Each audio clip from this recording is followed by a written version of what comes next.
अशुभ चेहरा.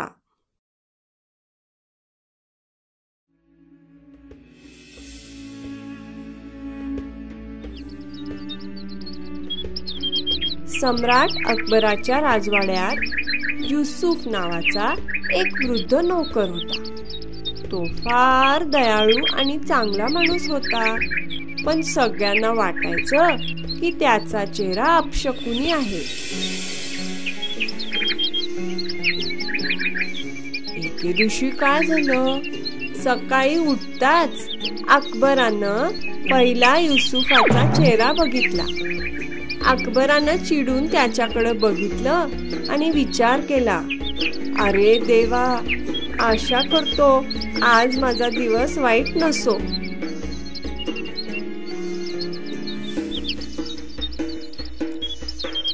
दुर्दैवानं 5 मिनिटातच बादशाह घसरून पडला.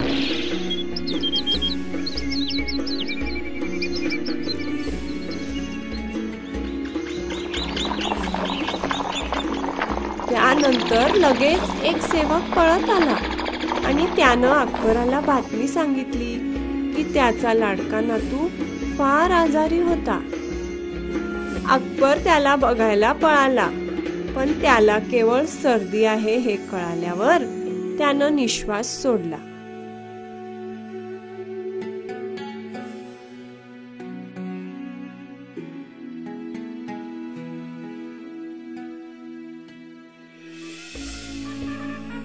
त्याच दिवशी बादशाला ही बातमी मिळाली की राज्याच्या सीमेवर असलेल्या शत्रूंनी कसली तरी समस्या उत्पन्न केली होती.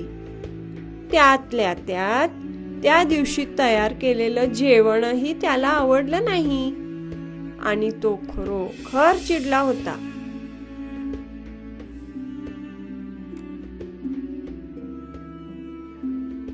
अकबरानं तक्रार केली, ही सगळी युसुफाची चूक आहे, त्याच्यामुळेच हे सगळं घडलंय.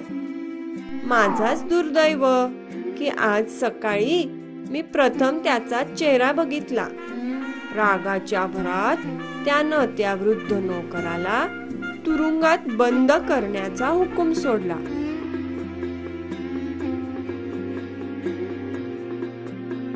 अकबर म्हणाला, परत कोणालाही त्याचा चेहरा दिसू नये.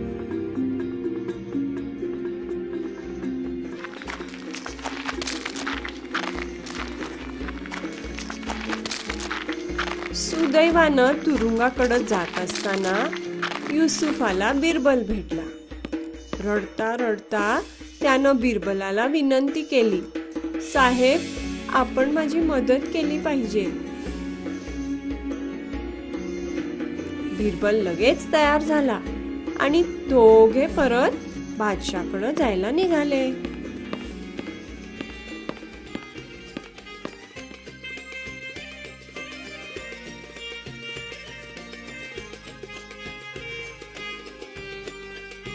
बिरबल म्हणाला, हा माणूस निर्दोष आहे. मी त्याला काही प्रश्न विचारेन आणि तुम्ही स्वतः ह्या गोष्टीची कबुली द्याल.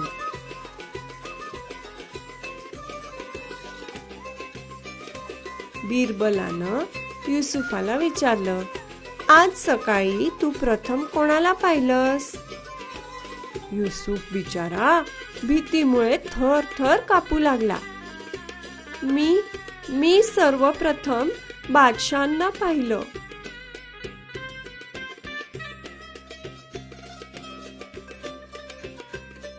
बिरबल अकबराला म्हणाला, बघितलात महाराज, आपण म्हणत आहात की आपण सकाळी युसुफाला बघितल्यामुळं आजचा दिवस वाईट होता. बिरबल पुढे म्हणाला, आपण इतके दुर्दैवी नाही.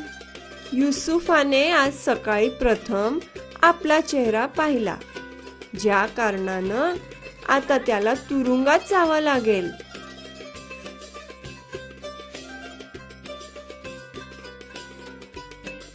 मग कोणाचा चेहरा अशुभ आहे, त्याचा का आपला? बिरबलानं चतुराईनं विचारलं. अकबराला लगेच समजलं की बिरबल त्याला काय सांगण्याचा प्रयत्न करत होता. बादशहानं आपण केलेल्या चुकीची कबुली दिली आणि म्हणाला, मी ह्या अंधश्रद्धेवर विश्वास केला, हा माझाच मूर्खपणा आहे. मी विनाकारण या निर्दोष माणसावर आरोप केला. युसुफाला मुक्त करण्यात आलं. आपला जीव वाचवल्याबद्दल तो बिरबलाचा कृतज्ञ झाला.